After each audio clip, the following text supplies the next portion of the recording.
manusia membiarkan iblis memperdayai dirinya, maka mulai saat itu manusia tidak lagi berada di bawah otoritas Allah.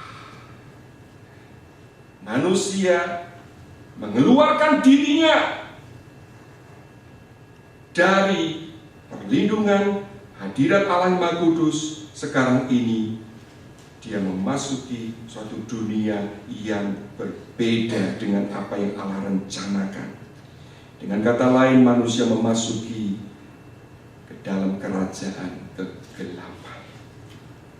Itulah sebabnya saudara, tidak lama setelah peristiwa ini, saudara lihat, tadinya di Taman Eden begitu indah, begitu nyaman.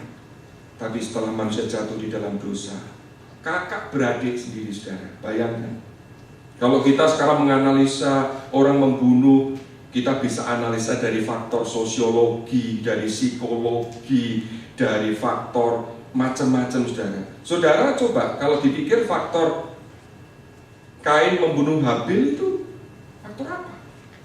Mereka dalam kondisi semua yang baik. Saudara, teologi yang bisa menjawab. Kenapa Kain membunuh Habil? Karena dosa sudah memasuki hidup manusia. The Prince of Darkness sekarang mengambil alih kehidupan manusia. Seperti yang Rasul Paulus sebutkan dalam Roma pasal 5. Karena dosa satu orang masuk ke dunia, seluruh umat manusia berada di dalam cengkeraman sang penguasa kegelapan.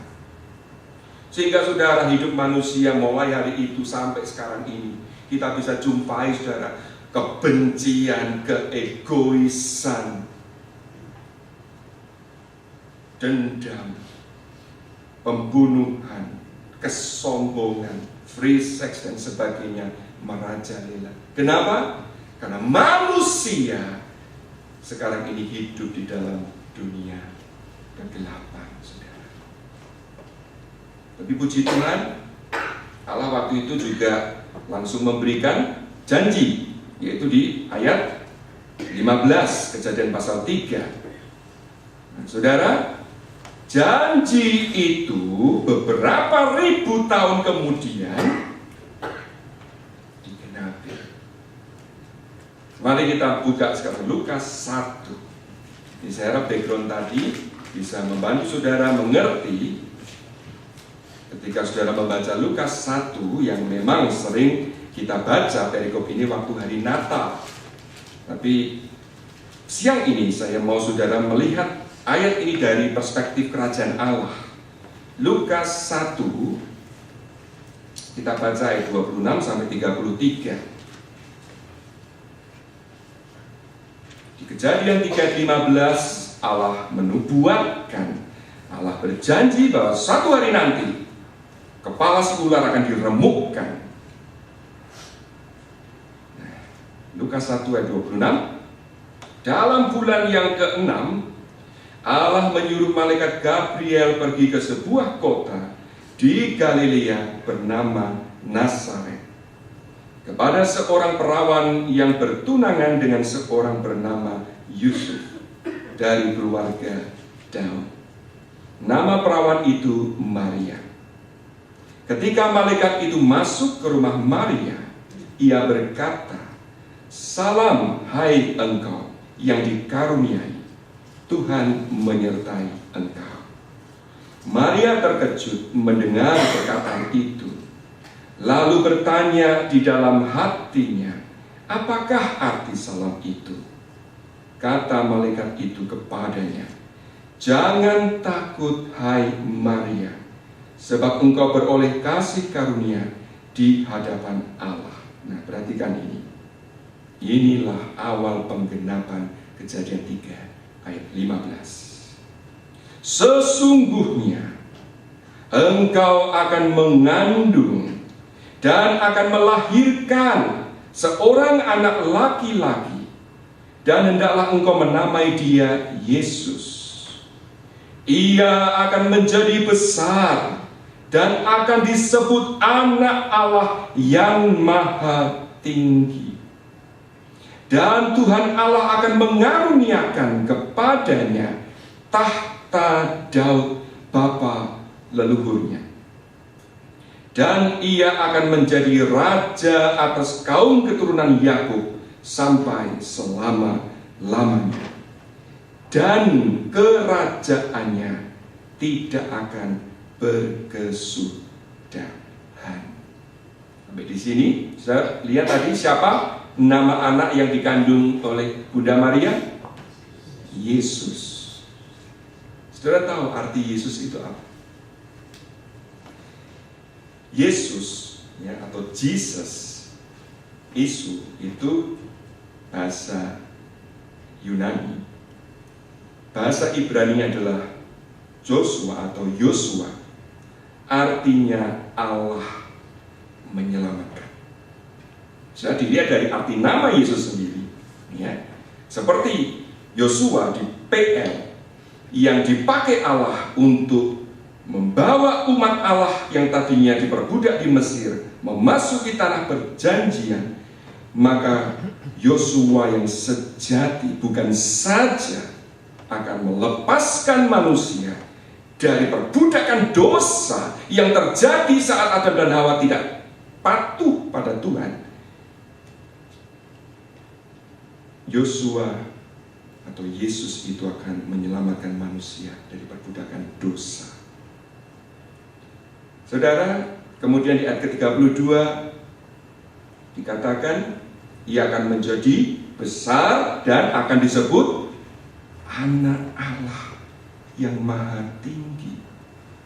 Saudara, tidak ada di dalam catatan Alkitab seorang nabi yang waktu mamahnya mengandung dia atau mereka dikatakan bahwa anaknya ini akan menjadi atau disebut Anak Allah yang Maha Tinggi. Hanya Yesus, saudara. Karena memang Yesus itu bukan sekedar nabi. Yesus bukan sekedar guru.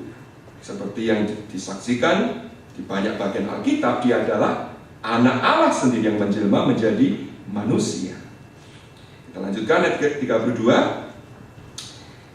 Dan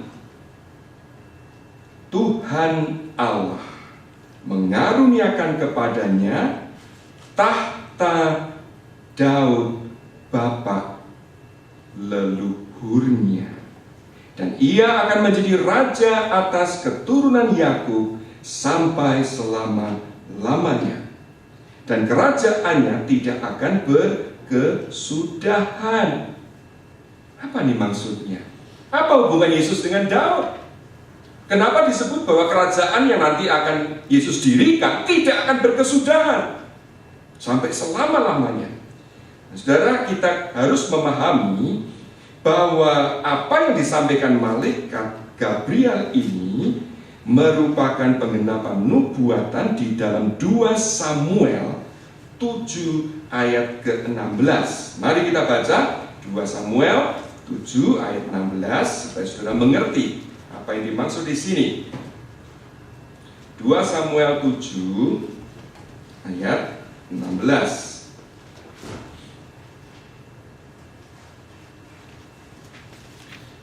Di mana Tuhan berjanji kepada Daud, ya. 2 Samuel 7 ayat 16. Keluarga dan kerajaanmu akan kokoh untuk selama-lamanya di hadapanku. Tahtamu akan kokoh untuk selama-lamanya. Sekarang saya mau tanya, janji Tuhan kepada Daud digenapi tidak? Siapa yang suka sejarah? Di dalam sejarah apakah betul bahwa kerajaan yang Daud pimpin, ya, pertama Raja Saul, kemudian dia, itu kokoh sampai selama-lamanya? Tidak. Diperkirakan Daud memulai kekuasaannya itu tahun 1007 BC, ya, jadi sekitar 1000 tahun sebelum Yesus datang. Apa yang terjadi?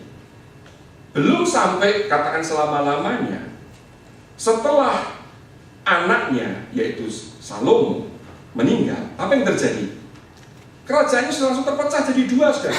Menjadi kerajaan utara dan kerajaan selatan. Ingat sejarah ini? Lalu jadi Tuhan ini gimana? Katanya kan kokoh selama-lamanya. Bukan cuma itu saja, saudara, menurut catatan sejarah. Tahun 722 BC, kerajaan bagian utara atau disebut Israel itu jatuh ke tangan Raja Sargon II dari Asyur. Hancur, saudara. Tidak lama kemudian tahun 586 BC, sisa yang separuh dari kerajaan Israel